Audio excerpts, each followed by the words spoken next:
Bonjour à toutes et à tous, c'est un plaisir de vous retrouver évidemment en direct sur France 3 Centre Val de Loire pour 9h50 le matin.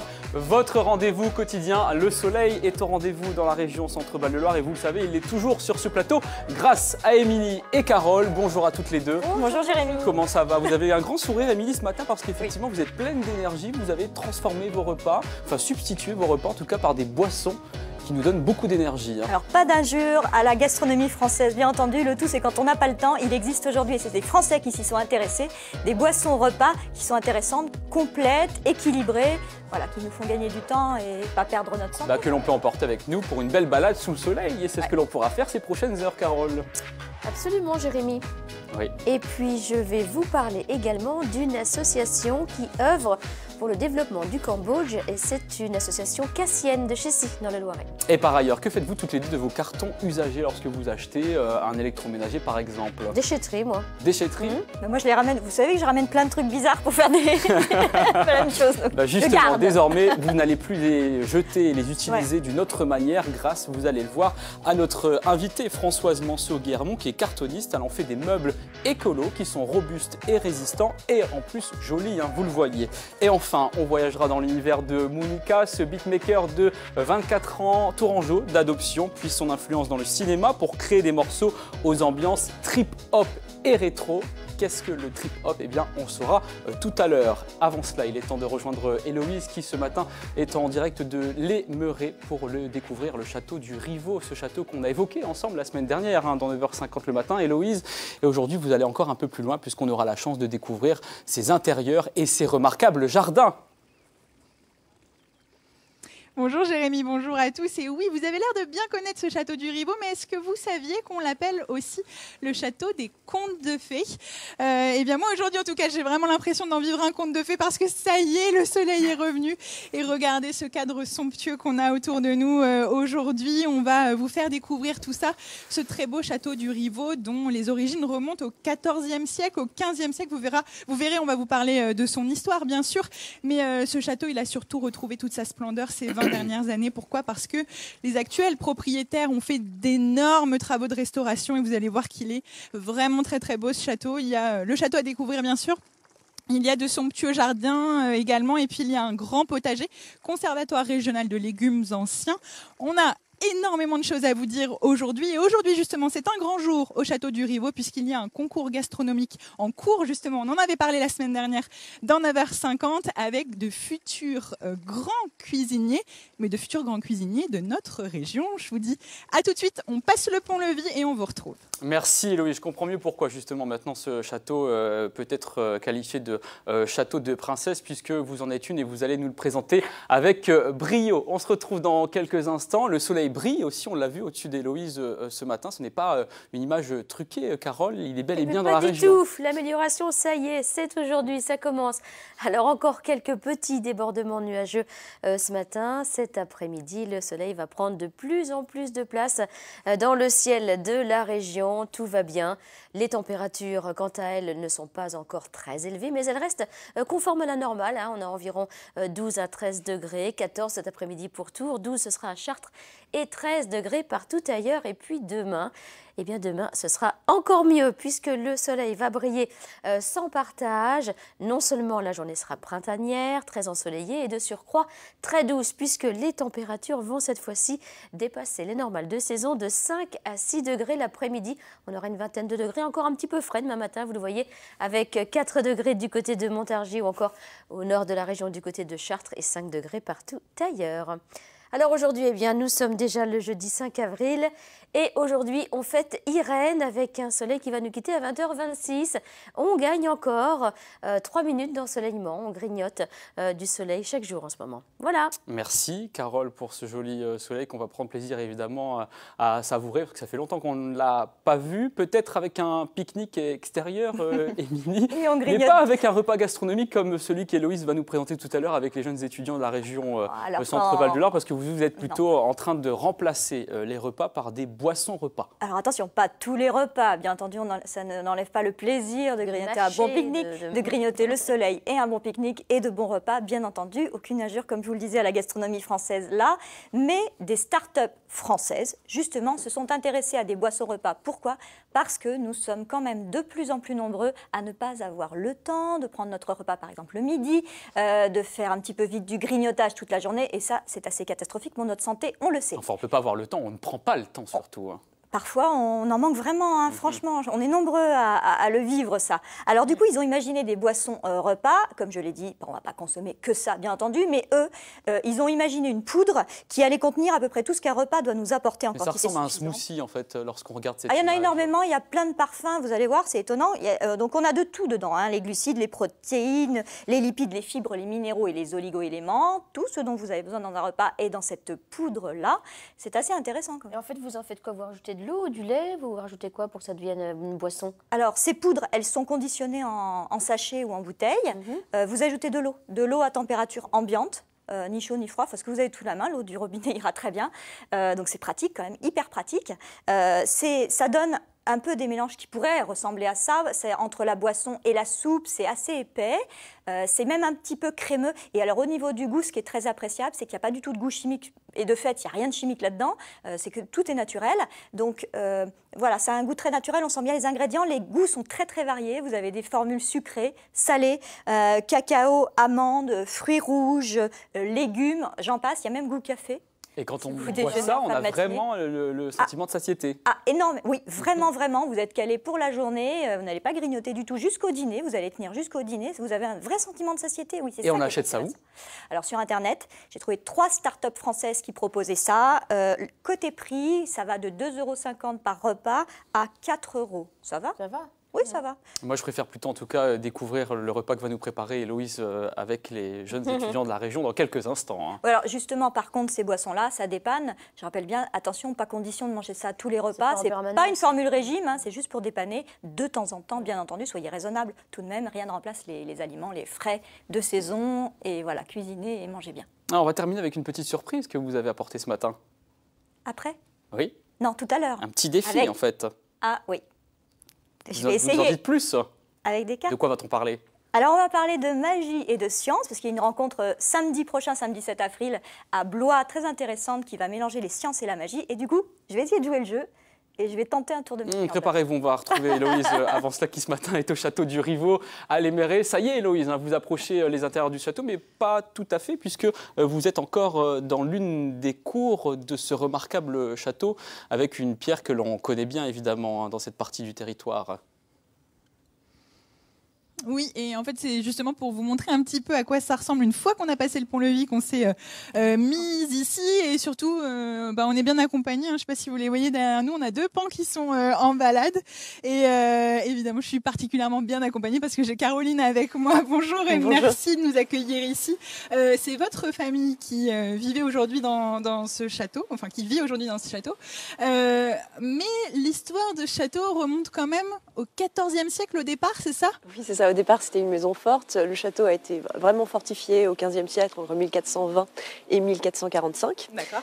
Et c'est vraiment typiquement un château fortifié, mais d'agrément, de la fin du Moyen-Âge et du début de la Renaissance. Oui, parce qu'il a évolué dans le temps. Au départ, c'est un château de défense, dans lequel on se retranche pour pas être embêté. Et puis ensuite, ça devient un château qu'on montre et dans lequel on accueille des gens finalement. Oui, et aussi un château dans lequel on vit, puisque c'est un château à taille humaine dans lequel on peut vivre. Et c'est un château qui a la chance d'avoir été peu remanié au fil des années. Les seules différences qu'il peut y avoir, c'est qu'on a eu les croisées qui ont été ouvertes pour faire rentrer la lumière et toute une partie du corps de bâti, parce qu'avant, au départ, c'était complètement fermé pour être fortifié, qui a été cassé. On peut voir ici, pour ouvrir la lumière et pour ouvrir vers les jardins. Oui, donc, quand on ouvre sa fenêtre le matin, ça doit faire une très jolie vue, effectivement. On donne sur des jardins, on aura l'occasion d'en reparler de ces jardins, mais quand on le voit aujourd'hui, ce château, il a l'air tout propre, tout neuf. Jérémy me disait que la pierre est somptueuse, évidemment. Tout ça, c'est quand même le résultat d'un travail énorme entamé il y a 25 ans par votre famille, en fait. C'est ça, donc c'est 15 ça c'est les ponts. 15-20 ans de restauration intensive, tant à l'intérieur qu'à l'extérieur, la mise hors d'eau, le nettoyage des pierres et la création des jardins, qui est un travail de chaque instant. D'accord, mais tout ce travail, vous l'avez fait dans le respect de ce qu'il y avait ici, et c'était votre souhait en fait, de vraiment conserver ça tel que c'était? Oui, et c'est aussi une obligation puisque c'est ce contrôle des monuments historiques. Donc tout cela est très bien orchestré et organisé. Des fouilles ont été organisées. On a retrouvé d'ailleurs la fontaine, et c'est pour ça qu'on a recréé une fontaine à l'endroit où il y en avait une. On a creusé jusqu'à 1 mètre de terre pour dégager la calade qu'on a au sol.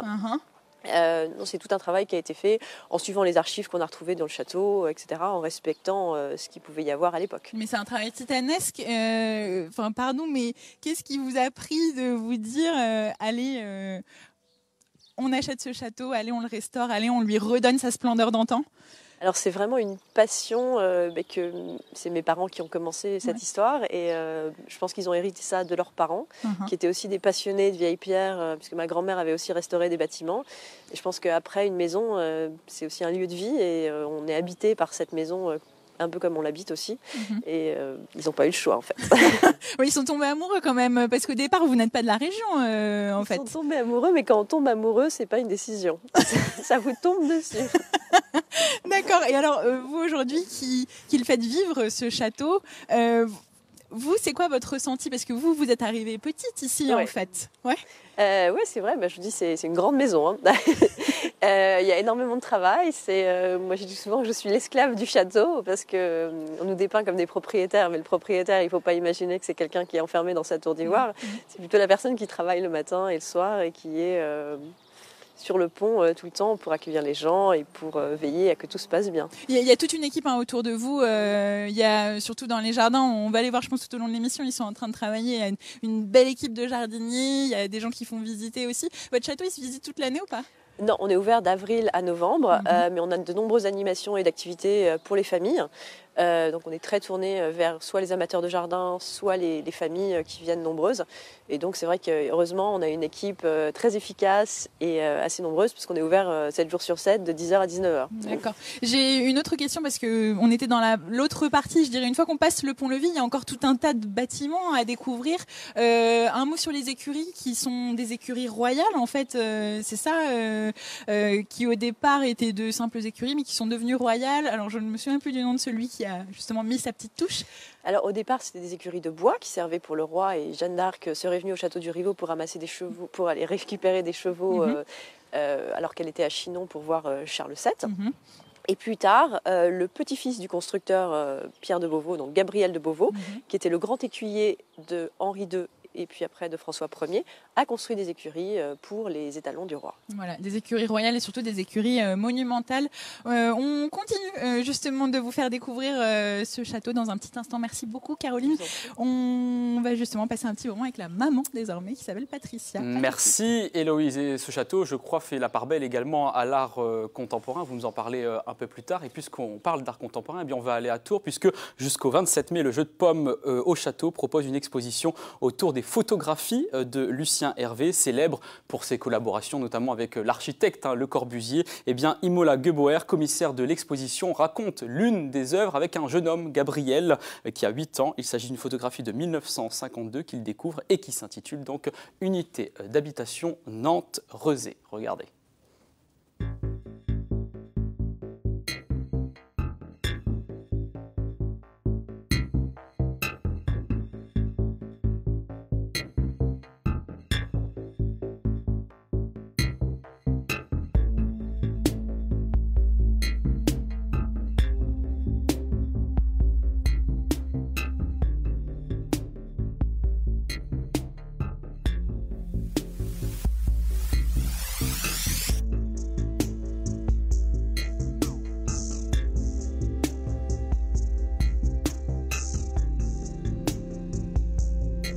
Pourquoi l'ombre de la petite fille, elle se retrouve en haut? L'ombre et la lumière sont des éléments clés de la photographie de Lucien Hervé. Photographier, ça veut dire que dessiner avec la lumière. Il dessine Il travaillait avec un architecte ici, notamment avec Le Corbusier. Ce que tu vois d'ailleurs, c'est une architecture de Le Corbusier, une unité d'habitation à Nantes. On est sur le toit terrasse, à cause de ça c'est ouvert. C'est une maternelle, une école maternelle là-bas. Et on voit la lumière arriver de droite en fait.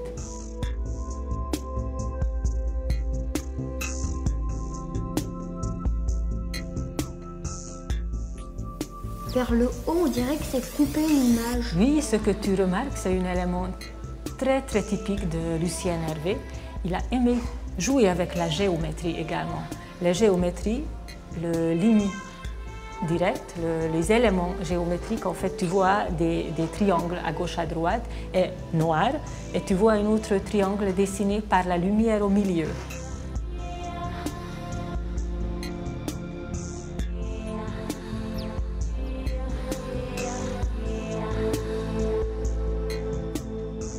Il a aimé cacher les choses, il a aimé dévoiler les choses. Parfois, on se perd vraiment dedans. Et le grand contraste, le noir, ça permet encore plus de rehausser la lumière. Ça dirige notre regard encore plus vers la lumière. Aimé, d'ailleurs, tu as parlé de couper. Justement, Hervé a pris le ciseau dans les mains et souvent, il a découpé ses photos pour les rendre encore plus denses.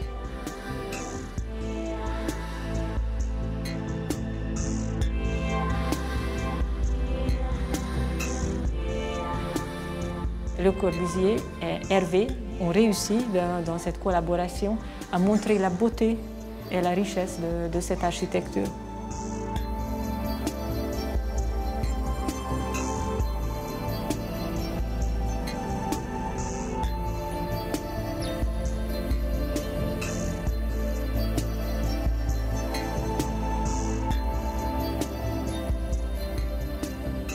En fait, il a beaucoup voyagé, notamment en Inde. Il a beaucoup photographié en Inde, architecture moderne et ancienne. Et en général, partout où il est allé, il a photographié des très intéressantes architectures, les rues, les détails des rues, les gens. Toujours capter l'essentiel.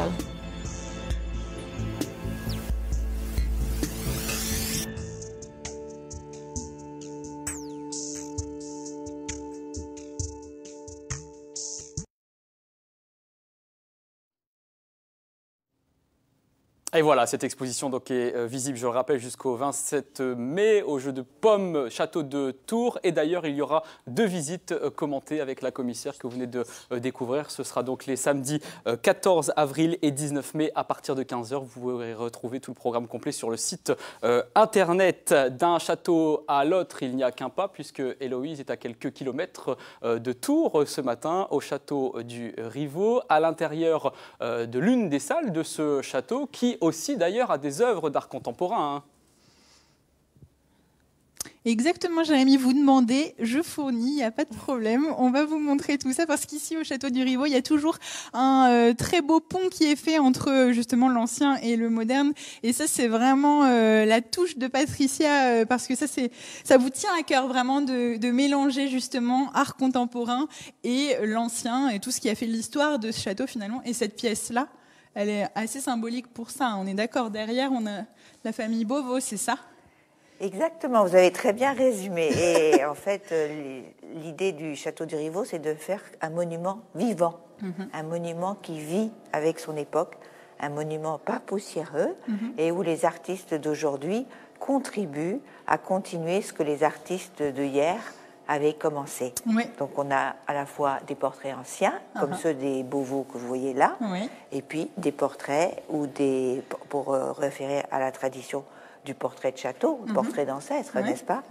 Et des portraits actuels, et aussi des artistes qui ont le même imaginaire, celui du conte de fées. Vous m'avez fait ma transition justement parce que y a Fabien qui est avec nous, Fabien Verchères, et lui il est artiste et c'est aussi pour ça qu'on est dans cette salle, c'est qu'il y a des œuvres qui vous appartiennent ici, que vous avez créées. Vous c'est un château, vous êtes un habitué ici. Voilà. En fait, ça fait une dizaine d'années où on avait fait un projet à l'intérieur du château spécifique pour le château. Et en fait... vous avez fait des sculptures pour le pédiluve qui est à l'extérieur. Pour le pédiluve en céramique, voilà. Et ensuite, chaque année, Patricia fait un thème. Donc, en fait, qui est assez approprié à mon travail en règle générale, qui est de l'ordre de l'onirisme ou de la mythologie. Oui. Et donc, en fait, quasiment toutes les années, je prête une pièce qui est en accord avec la thématique que Patricia a choisie. Exactement. Alors, cette année, la thématique, Patricia, c'est cette le année, beau, c'est la belle et la bête. Tout à C'est fait. un drôle de thème, ça. Pourquoi vous avez choisi ça?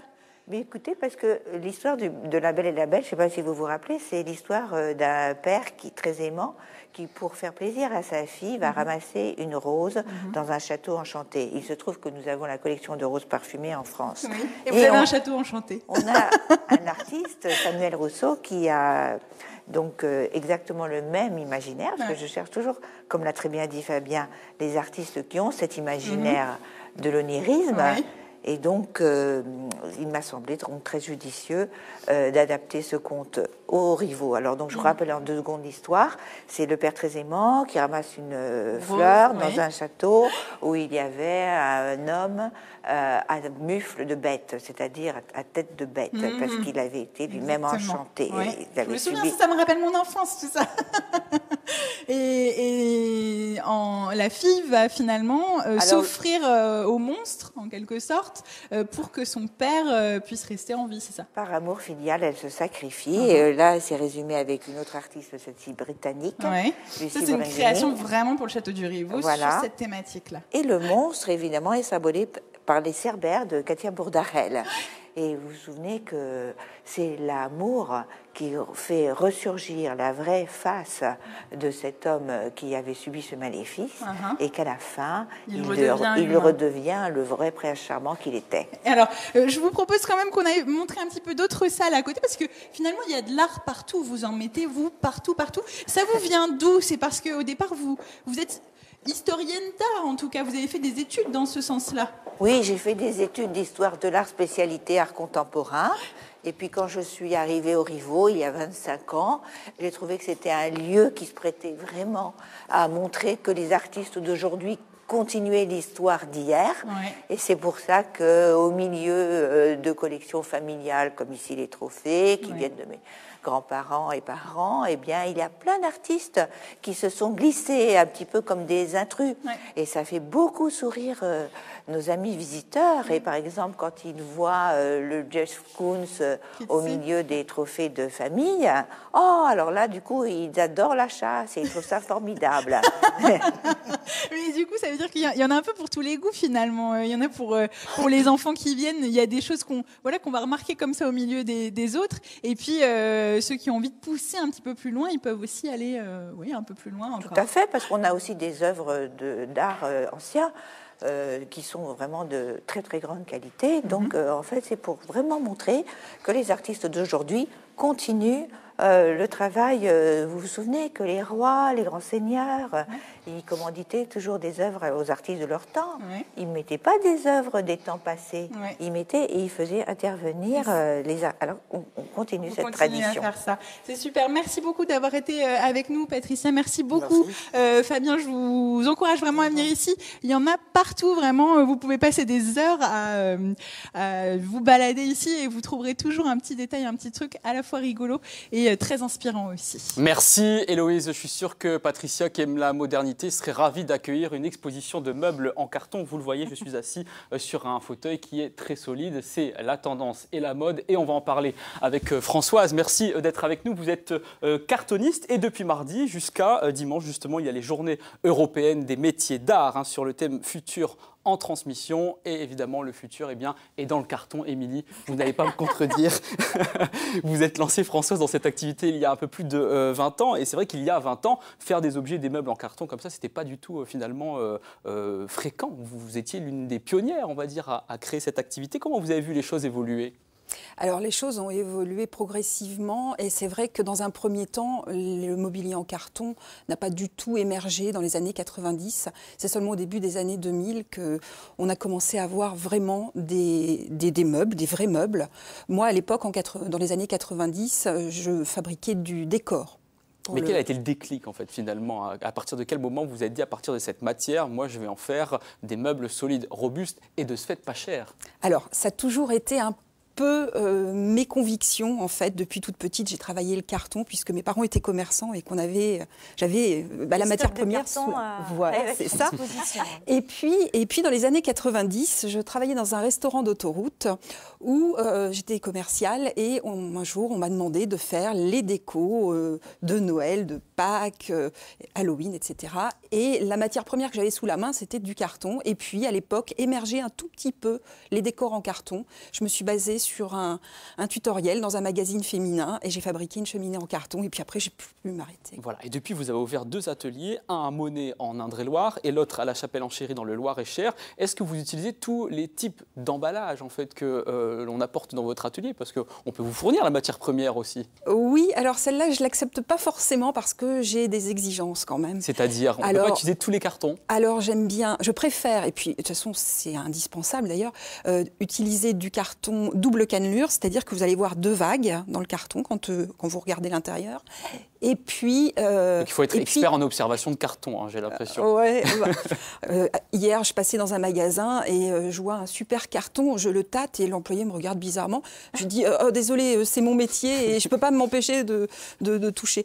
Et en fait, il faut aussi des grandes plaques de carton.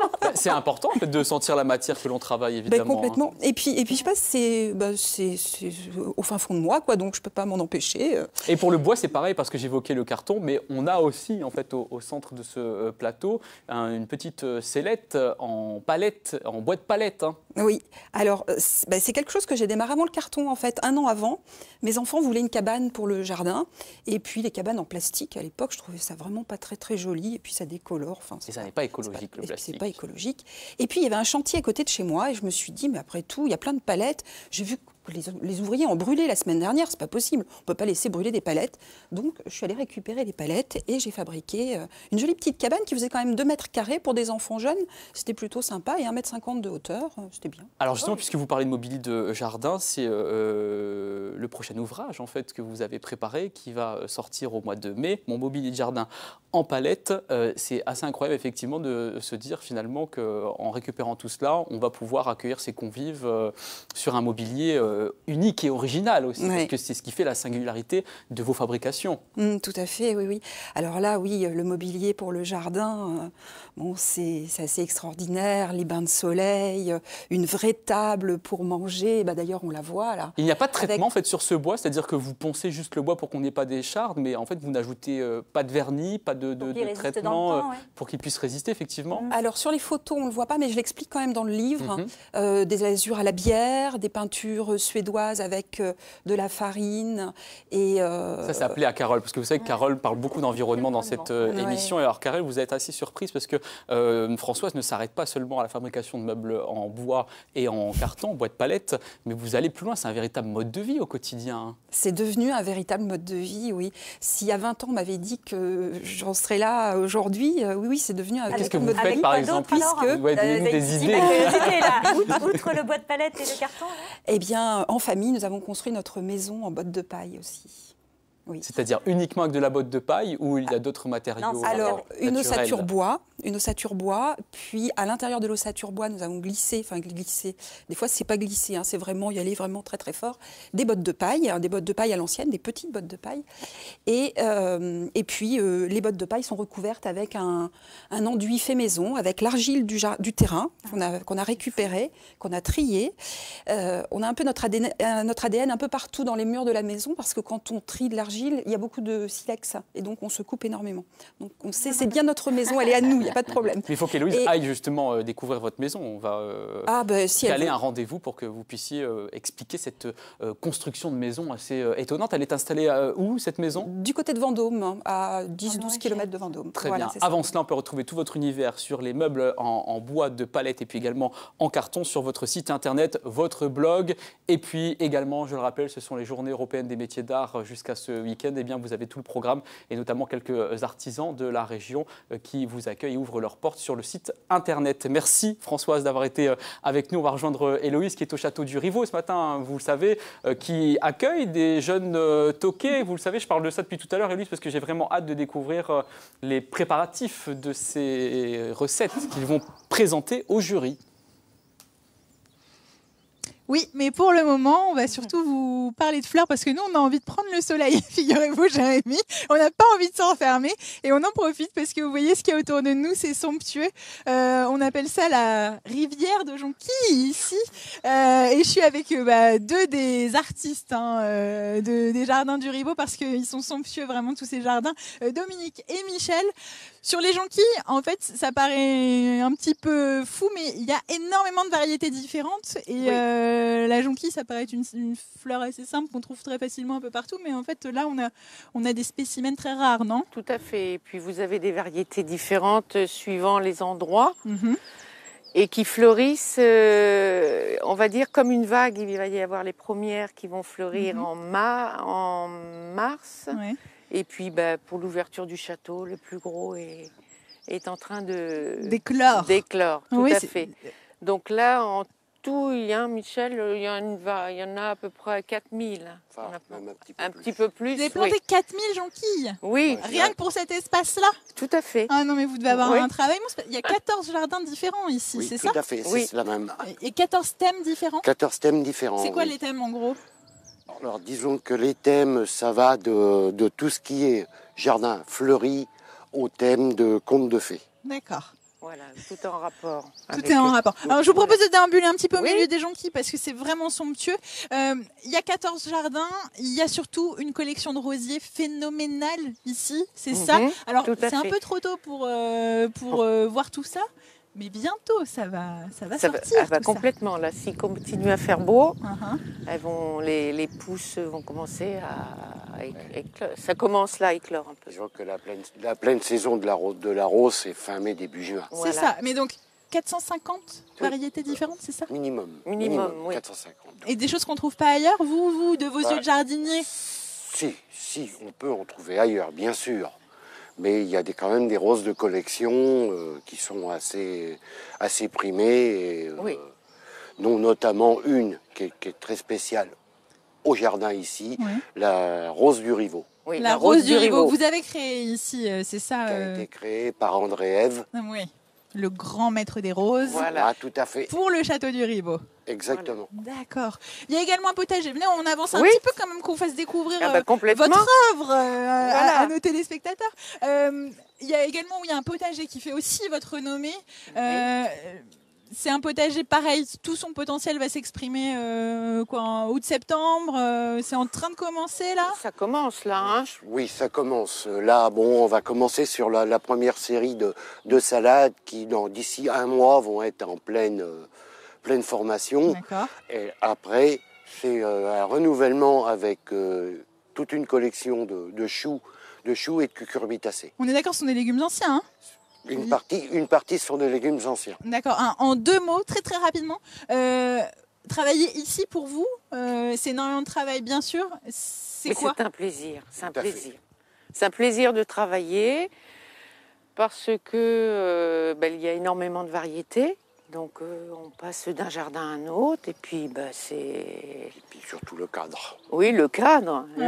Et puis on a les visiteurs, c'est agréable. Ils viennent vous embêter, ils viennent vous poser plein de questions.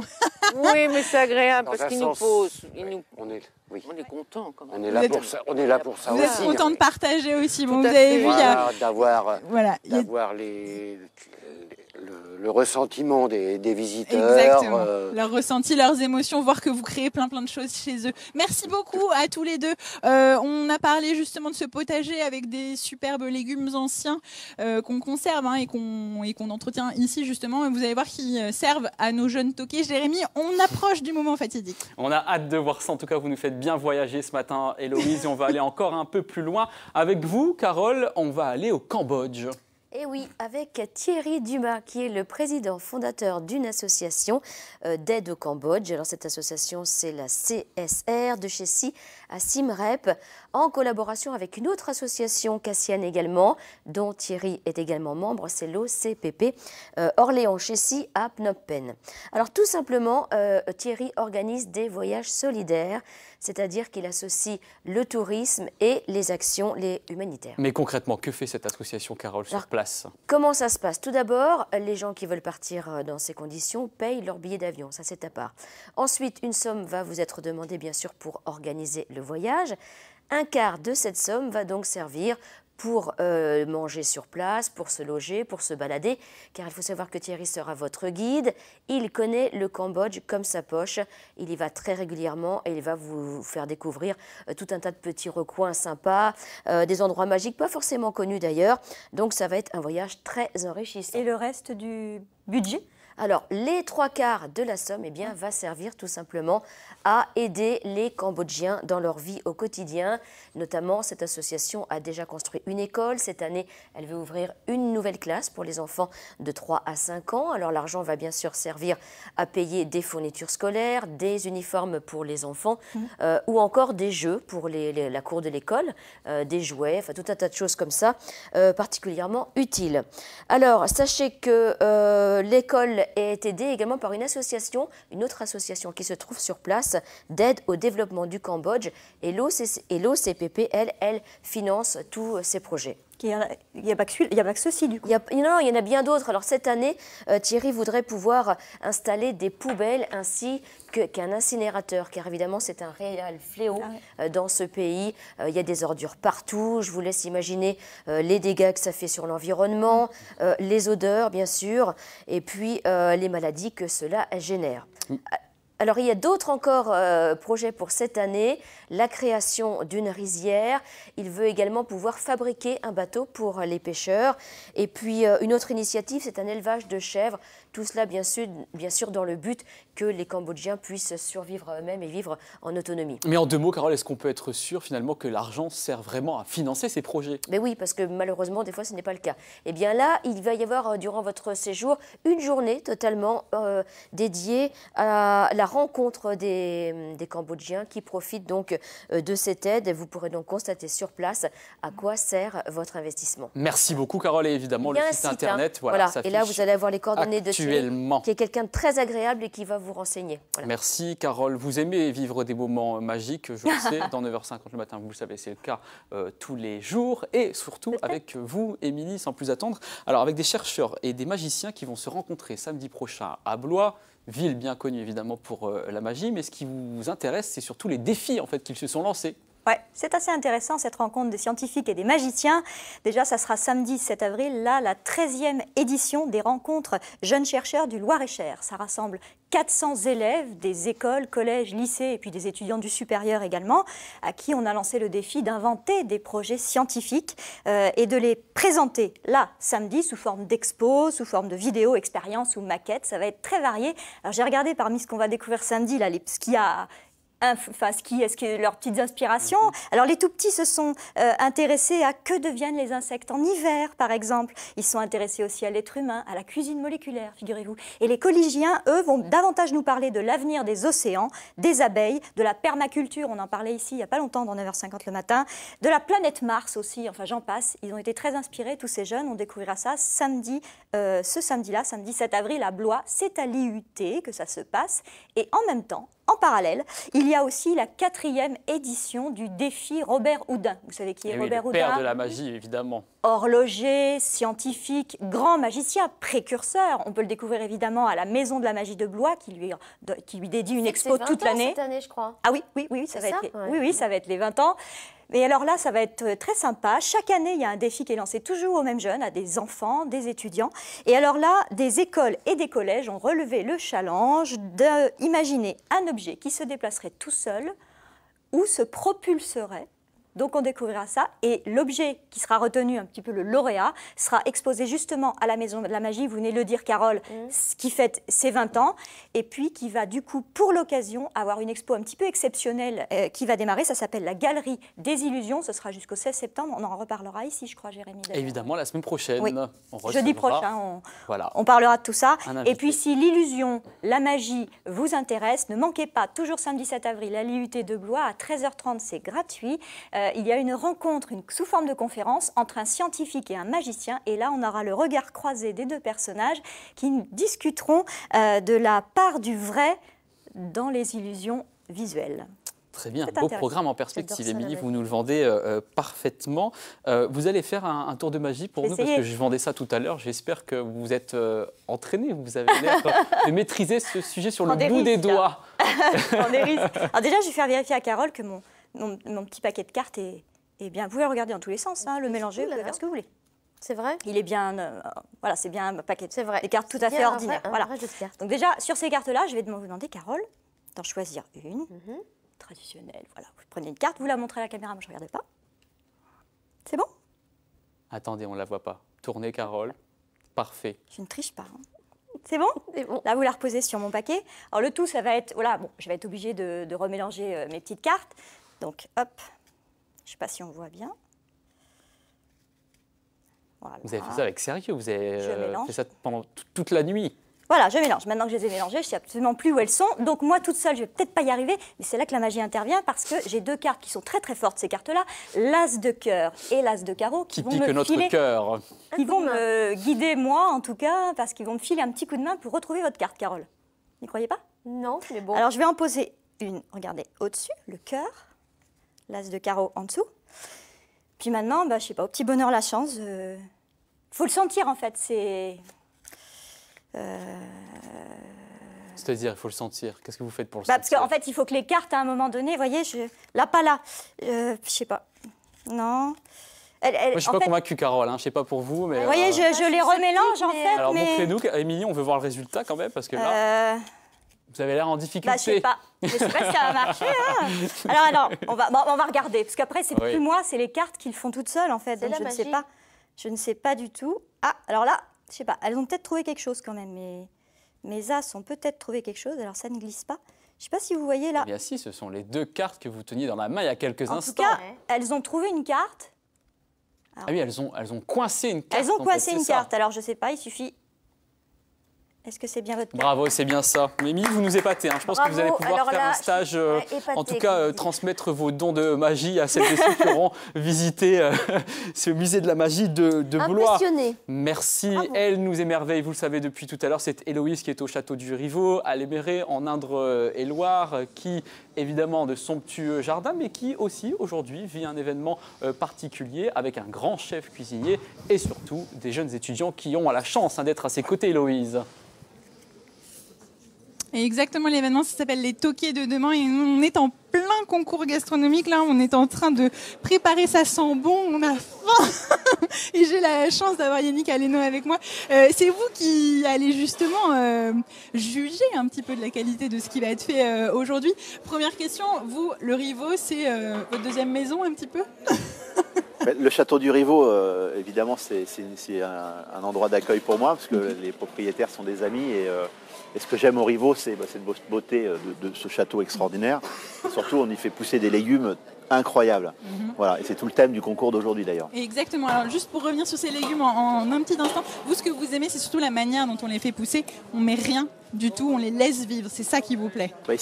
Ici, on comprend que la nature, la permaculture est importante et on comprend évidemment que la nature est capable de se défendre, on n'a pas besoin de pesticides et les insectes parfois servent aussi à faire son travail. Donc voilà, Patricia Legnaud a cette volonté de faire des légumes sans aucun intrant chimique et ça c'est formidable, évidemment, tout le monde le sait aujourd'hui. Dans le concours, il y avait deux défis. Le premier, c'était justement de prélever en fait tous ces légumes en octobre dernier et de les conserver jusqu'à maintenant. Ça, c'était le premier défi. Le deuxième défi, c'est de vous les cuisiner pour ce midi, c'est ça?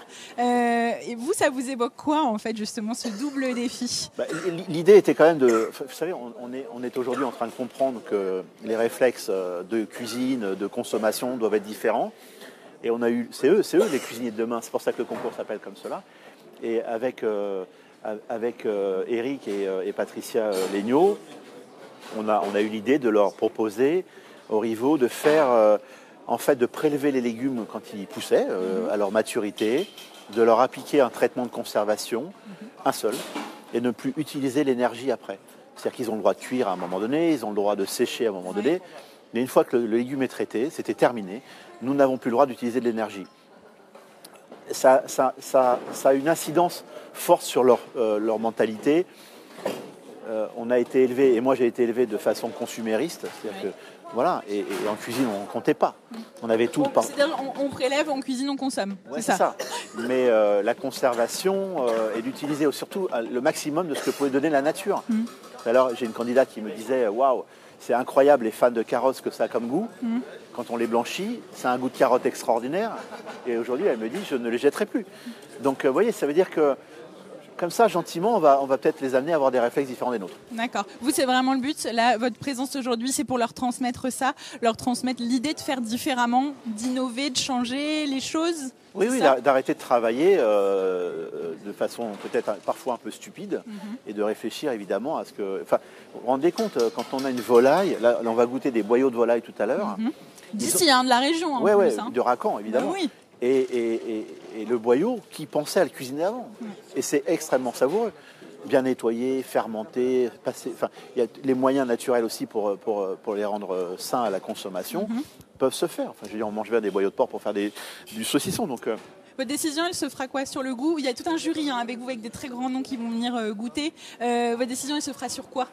Le goût, et surtout leur intelligence.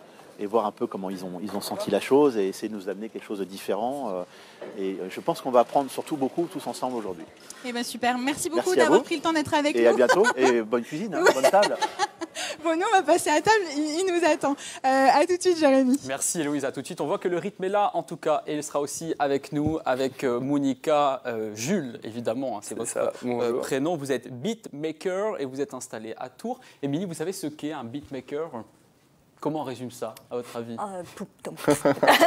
C'est ça, Monica? C'est un peu le beatbox aussi, non. En soi, on peut résumer ça dans plein de façons. Après, le beatmaking, c'est vraiment une définition que chacun peut se faire. Moi, j'aime bien dire qu'en soi, c'est des boucles, juste des boucles qu'on met en boucle, tout simplement, des loops, et on rajoute des batteries par-dessus. Donc, les poum tic tac. Les boîtes à rythme comme les poum tic tac. Exactement, c'est ça. Et c'est justement l'effet de loop qui fait que, il y a du beat. En soi, c'est pour ça que ça se joue beaucoup sur des machines où les gens ils tapent sur des pads. Ça permet justement de créer tout l'univers du beatmaking derrière. Pourquoi vous avez choisi de vous appeler sur scène, évidemment, Monica? Qu'est-ce que ça veut dire? Il y a eu un film qui a été sorti en France de Godard, À bout de souffle, et il y a Jim McBird, il l'a repris en Amérique, À bout de souffle, Breathless, il l'avait reprise avec Richard Gere et Valérie Caprisky. Et Valérie Caprisky jouait justement le rôle d'une fille qui s'appelait Monica dans le film. Et à la fin de ce film-là, il y a une scène qui a été vraiment grandiose, où il y a Philippe Glass qui joue, on l'entend derrière, une musique au piano qui est vraiment somptueuse. Et la fin de ce film est particulièrement tragique, je trouve. Et comme j'étais petit, ça a ouvert mes yeux tout ébahi en mode c'est vraiment génial, je veux faire de la musique, je veux faire un truc qui puisse ressentir des émotions pareilles. Bon, je dis pas que j'y suis arrivé, mais en tout cas, le but, c'était vraiment ça au début. Et quoi qu'il en soit, le cinéma est une grande source d'inspiration pour vos morceaux. Complètement en soi. Pour moi, la musique et le cinéma, c'est deux terrains qui vont très bien ensemble. Et ça se ressent quand on regarde un film. Dans tous les cas, si jamais la musique est pas bien directement, on se dit oh j'aime pas le film, mais si la musique est bien, on se dit c'est génial. Ça nous transporte, c'est vrai que c'est très important. Exactement, et votre musique nous transporte avec une rythmique qui est aussi entre trip-hop et puis de la musique rétro. Alors la musique rétro, on a un peu plus de références, mais le trip-hop c'est quoi? Vous avez plus de références? Le trip-hop c'est pas vraiment un courant musical, c'est plus une sensibilité. Et c'est une variante de plusieurs styles de musique qui se sont fusionnés. Donc on peut retrouver du jazz, beaucoup de jazz au niveau des rythmiques. Il faut que ça reste des rythmiques calmes. Et par rapport à tout ça, toute cette rythmique, on retrouve un peu de rock, un peu de jazz, un peu de bossa nova, un tout petit peu de rock. Et tout ça dans une ambiance et une sensibilité plutôt calme. Donc ça crée de la nostalgie, de la mélancolie. Et c'est une atmosphère qui est particulièrement plaisante, je trouve. Et il y a quelques années, vous avez aussi rendu hommage à Marie Laforêt, actrice et chanteuse des années 60. Vous voyez, ça c'est Émilie, c'est une référence rétro, avec une reprise de Tu fais semblant. C'est une époque pourtant que vous n'avez pas connue en fait. Mais qu'est-ce qui vous touche justement? Déjà ici, à bout de souffle, moi je trouve ça déjà assez étonnant. Hein. Moi, je suis vraiment un gros fan des variétés françaises, surtout des années 60, 70, même 80. Là, on l'entend, hein, Marie Laforêt, sur votre rythme, évidemment. Et je trouve ça particulièrement bien parce que c'est une époque où, quand on écoutait les chansons, actuellement, j'ai rien contre la musique actuelle, mais à cette époque, c'était très nostalgique, très mélancolique. Il y avait le sujet, le thème de l'amour qui revenait constamment, fréquemment. Et du coup, maintenant, dès que je me réveille le matin, j'écoute ça. Le soir, je me couche en écoutant ça. Comment? Elle l'a su que vous aviez des... Non, j'ai essayé de lui envoyer des messages. J'aimerais bien, mais après peut-être qu'un jour, hein, on ne sait jamais. Et du coup, oui, c'est une atmosphère que j'aime particulièrement. Ouais. Une atmosphère évidemment qui nous emmène vers des rêveries musicales. Hein, c'est comme ça qu'on peut définir votre univers. À l'image notamment de Thinking, extrait de votre album How Are You. On va regarder le clip et vous allez voir, Émilie, ça va vous rappeler aussi des souvenirs peut-être de vos émois amoureux.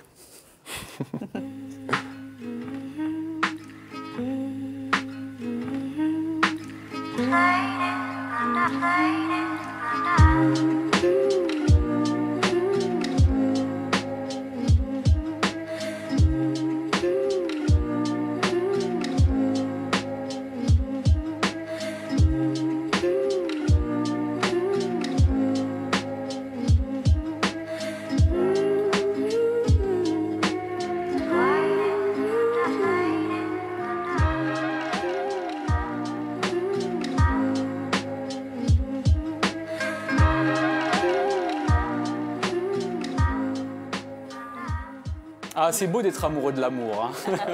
Vous avez été approché déjà pour écrire éventuellement pour des fictions, cinéma, télé Non, j'aimerais bien, mais après j'essaie de plutôt me concentrer en ce moment sur la partie musicale. Après j'aimerais bien me rapprocher du milieu du cinéma, notamment avec des amis. Celui qui a réalisé le clip d'ailleurs, Louis Faury, qui est un très bon ami à moi.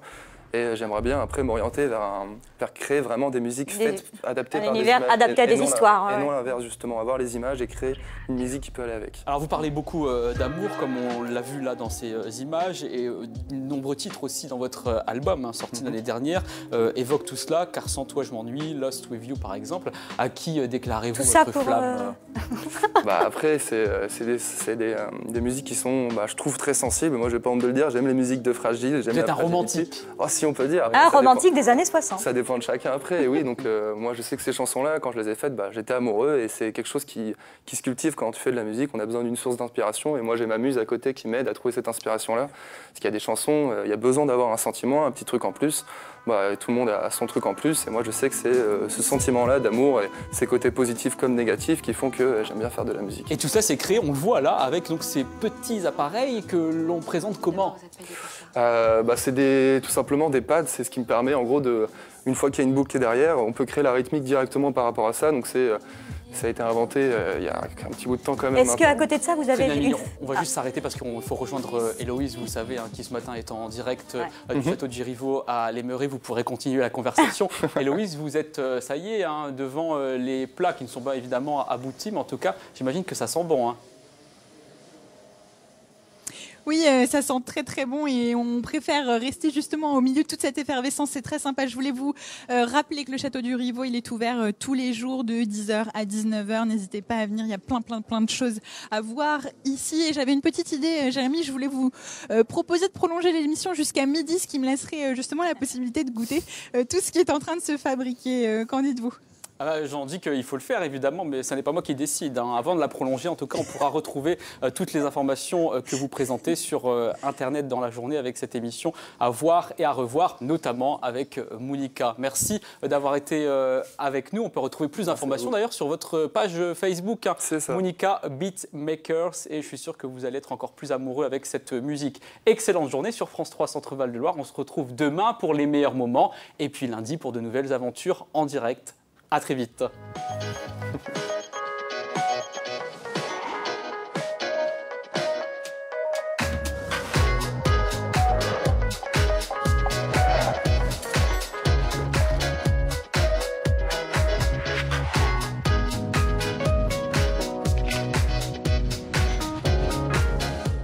Dans un instant sur France 3, nous parlons de sujets qui vous concernent à travers des reportages tournés partout en France. C'est l'Instant R, la quotidienne des régions.